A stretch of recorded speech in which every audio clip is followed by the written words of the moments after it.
Você pega, por exemplo, esses caras, Gregório do Vivier, você vai falar de corrupção do PT, o cara, ele faz exatamente igual o Bolsonaro, o bolsonarista.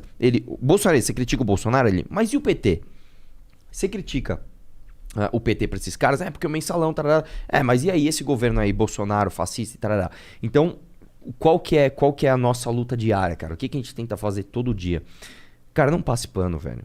Um político, e eu sou político e eu tô falando, cara, o político ele não serve pra ser idolatrado. Ele não serve sequer pra ser apoiado. Ele serve pra ser cobrado. Ponto final. Acabou, não existe. Sim. Cara, ele tem que servir o país. Ele tem que servir a você, inclusive. Porque, cara, é um clichê. Eu ouço isso, sei lá, desde que eu ouvi Gugu Dadá. Político cobre o político, tá? Tá bom, beleza. E o que a gente vê hoje? A galera idolatrando cegamente e passando pano. Tá errado, velho. Sim. Né? E sempre, cara, isso é uma coisa que na história da humanidade, isso sempre foi assim. Todas as vezes que um cara comete um erro, pra ele não perder um apoio, ele joga uma culpa maior do que a que ele tem num inimigo em comum. Então, vamos lá. Eu sou bolsonarista. E aí eu tô indo lá e tô vendo as merdas do Bolsonaro. O que eu faço? Mas e o PT? O PT fez ainda pior. Então, a gente tem um inimigo em comum mais forte do que o que você pode falar do meu erro. Senão, o nosso inimigo em comum vai ganhar.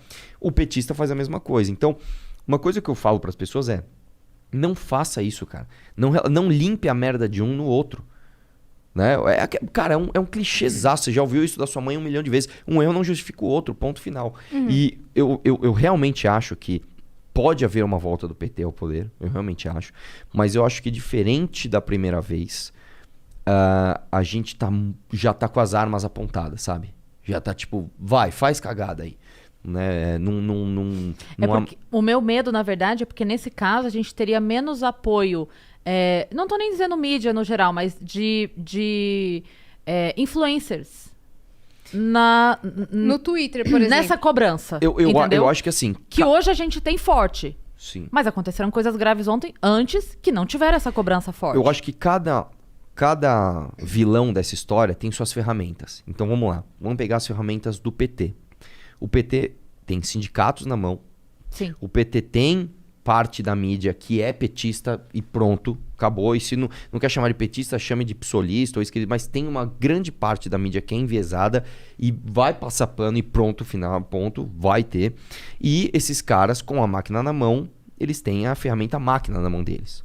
Do outro lado, quando você tem o bolsonarismo, você tem a máquina na mão quando eles estão com a máquina na mão. Você tem o aspecto ideológico muito mais forte. É muito mais forte do lado do Bolsonaro do que do lado do PT. Em que sentido? Porque, por exemplo, o cara que defendia o PT... Não tô questionando, tô perguntando tá mesmo pra entender. Não, mas é interessante essa pergunta. O cara que defende o PT, assim, eu defendo muito, poucos são os ideológicos.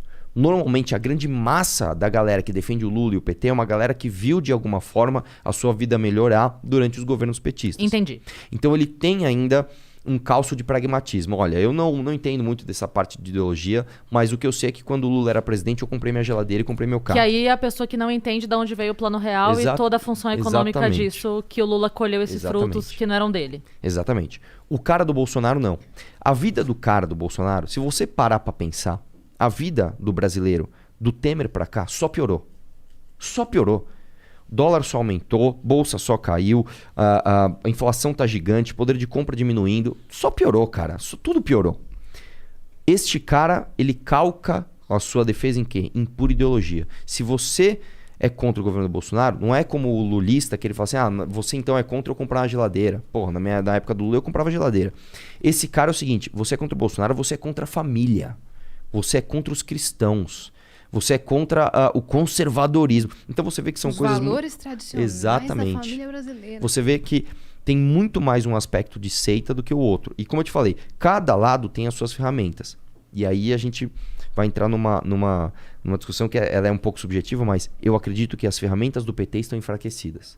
Por quê? Como eu falei, primeiro eles têm os sindicatos. Os sindicatos não têm mais o poder que tinham antes. Né? Primeiro... Você acha que não pode voltar? As taxas todas que foram tiradas?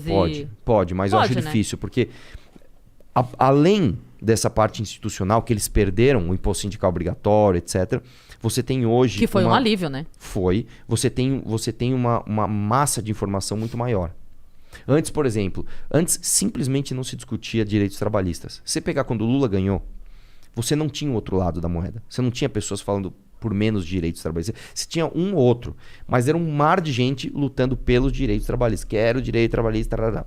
Quando a Dilma ganhou em 2014, o questionamento já estava muito mais aflorado. E agora, então, ainda mais. Então, eu acho que essa ferramenta está enfraquecida.